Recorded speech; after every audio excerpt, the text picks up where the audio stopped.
रविवारची दुपार असो किंवा बुधवारी आलेली नॉनव्हेजची हुक्की, ताटात जेव्हा गरमागरम मटणाचा रस्सा आणि भाकरी येते ना, तेव्हा जगाचा विसर पडतो. बरोबर ना? पण भावांनो, तुम्ही जेव्हा हॉटेलमध्ये मेन्यू कार्ड बघता किंवा दुकानात मटण आणायला जाता, तेव्हा एक प्रश्न नेहमीच डोक्यात येतो किंवा हल्ली सोशल मीडियावर तरी खूप दिसतो. हलाल की झटका? निम्मे पब्लिकला तर फक्त चवीशी देणं घेणं असतं. पीस मऊ शिजलाय ना, बस झालं. पण निम्म्या लोकांसाठी हा विषय लय इमोशन आणि धार्मिक श्रद्धेचा आहे. नेमकं हे हलाल आणि झटका प्रकरण काय आहे? याला सायंटिफिक आणि धार्मिक फरक काय आहे? आणि हा वाद आत्ताच का पेटलाय? चला या मधनातल्या काटाकीर विषयाचा सोक्ष-मोक्ष लावूया आजच्या ह्या व्हिडिओमध्ये. नमस्कार, आपण पाहता सावली कट्टा. विषय एकदम सरळ आणि सोप्पा करून सांगतो. फरक जनावरांच्या जातीचा नाही, तर फरक आहे कापण्याच्या पद्धतीत. हलाल हा अरबी शब्द आहे. याचा अर्थ होतो परमिसिबल किंवा कायदेशीर. ही इस्लामिक पद्धत आहे. या 2 ते 3 गोष्टी महत्त्वाच्या आहेत. जनावर कापताना ते जिवंत आणि निरोगी असणं गरजेचं आहे. कापणाऱ्या माणसाने बिस्मिल्ला असं म्हणणं गरजेचं असतं आणि टेक्निकली बोलायला गेलं तर धारदार सुरेने गाळ्याची प्रमुख नस आणि श्वसन नलिका कापली जाते. यात लॉजिक काय लावलं जातं? तर जनावरांच्या शरीरातलं सगळं रक्त वाहून जावं. इस्लामिक मान्यतेनुसार रक्त हे हराम मानलं जातं आणि विज्ञानाच्या दृष्टीने काही लोक म्हणतात, की रक्त पूर्णपणे निघून गेल्याने मांस जास्त काळ टिकतं आणि त्यात बॅक्टेरियाची वाढ कमी होते. दुसरी पद्धत झटका.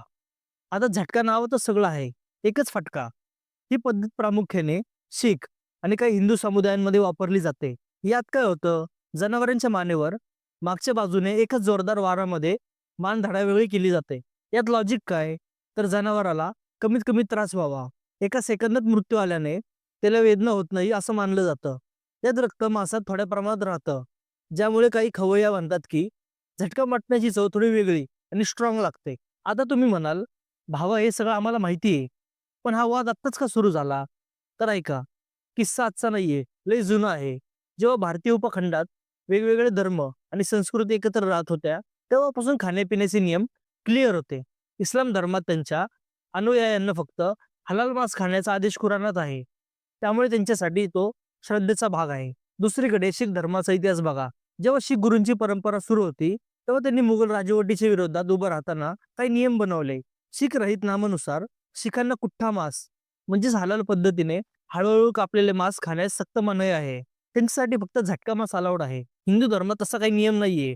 पण अनेक शास्त्रपंथी किंवा देवीचे भक्त बळी देताना झटका पद्धत वापरतात. कारण तिथे प्राण्याला कमीत कमी त्रास देणे हा उद्देश असतो. पूर्वीच्या काळी काय असायचं? ज्याचा त्याचा खाटेक वेगळा असायचा. ज्याला जे हवं ते तिथून घ्यायचा. त्यामुळे फारसा क्लॅश झाला नव्हता. आपापल्या गल्लीत सगळे सुखी होते. मग आत्ताच काय एवढी आरडाओरड व्हायला लागली? तर यात शिरले अर्थकारण आणि बाजारपेठ. गेल्या 20 ते 30 वर्षात काय झालं? ग्लोबलायझेशन वाढलं. मोठ्या-मोठ्या इंटरनॅशनल फास्ट फूड कंपन्या, त्याच तुम्हाला माहीत असलेल्या बर्गर, चिकनवाली नावं भारतात आल्या. त्यांना त्यांच्या सगळ्या आउटलेटवर एकसारखं मांस हवं होतं. त्याचवेळी भारतातून गल्फ देशामध्ये मांसाचे एक्सपोर्ट प्रचंड वाढली होती. तिकडे एक्सपोर्ट करायला हलाल सर्टिफिकेट कंपल्सरी आहे. मग काय? कंपन्यांनी काय विचार केला? अरे एक्सपोर्टसाठी हलाल लागतंय ना, मग भारतातल्या डोमेस्टिक मार्केटसाठी वेगळं झटका मांस कशाला प्रोसेस करायचं? सरसकट सगळं हलालच करून टाकू. खर्च वाचेल आणि इथेच खरी ठिणगी पडली. वाद असा सुरू झाला, की जर मला झटका खायचा असेल, तर मला ऑप्शन का मिळत नाही? मला हलाल का फोर्स केलं जातंय? हा राइट टू चॉईसचा मुद्दा बनला. दुसरा मुद्दा आला हलाल सर्टिफिकेटचा. हे सर्टिफिकेट देणाऱ्या खाजगी संस्था पैसे घेतात. मग हा पैसा कुठे वापरला जातो? यावरून राजकीय वाद सुरू झाले. त्यामुळे सोशल मीडियावरची मुख्य मागणी हीच आहे, की बाजारात दोन्ही ऑप्शन उपलब्ध पाहिजे. थोडक्यात सांगायचं तर हलाल आणि झटका या दोन्ही पद्धतीमागे आपापलं धार्मिक आणि काही प्रमाणात वैज्ञानिक लॉजिक आहे. हा विषय जेवढा पोटाचा आहे, तेवढाच तो श्रद्धेचा आणि आता राजकारणाचा पण झालाय. तुम्हाला या विषयावर काय वाटतं? तुम्ही टीम हलाल आहात की टीम झटका? खाली कमेंटमध्ये नक्की सांगा.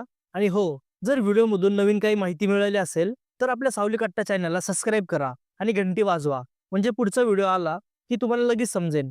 भेटूया पुढच्या व्हिडिओमध्ये आणखी एका भारी विषयासोबत. तोपर्यंत राम राम.